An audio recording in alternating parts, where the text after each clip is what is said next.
Magsisigang ako ng red snapper. Ito na ang kamatis, sibuyas, luya, at saka scallion. Yan lamang ang gulay ko pag nagsisigang ko ng ng isda para hindi malansa.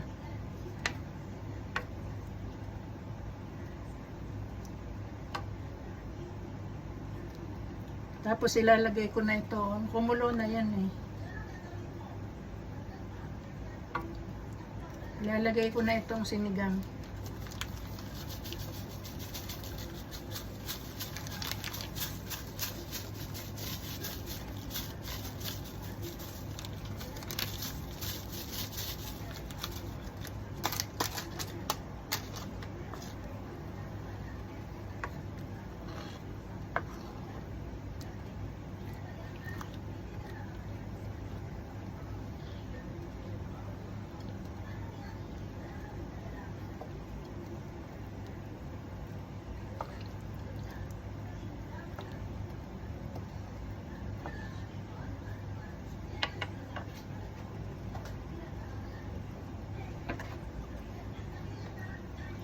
Tapos ilagay ko na ito.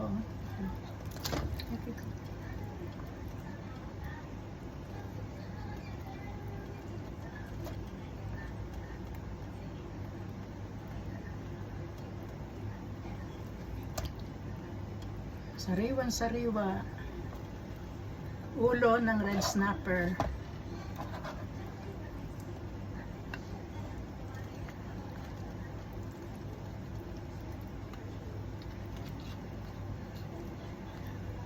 Wala na ako ilalagay na ibang gulay, yan lang.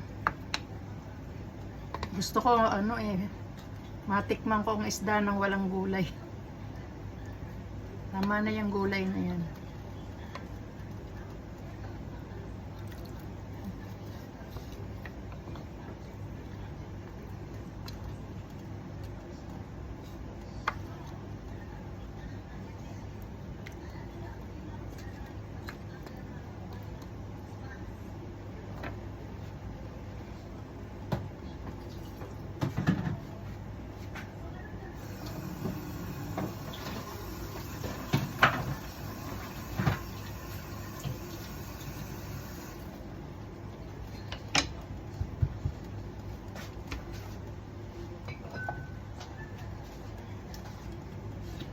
Lagyan ko lang ng patis.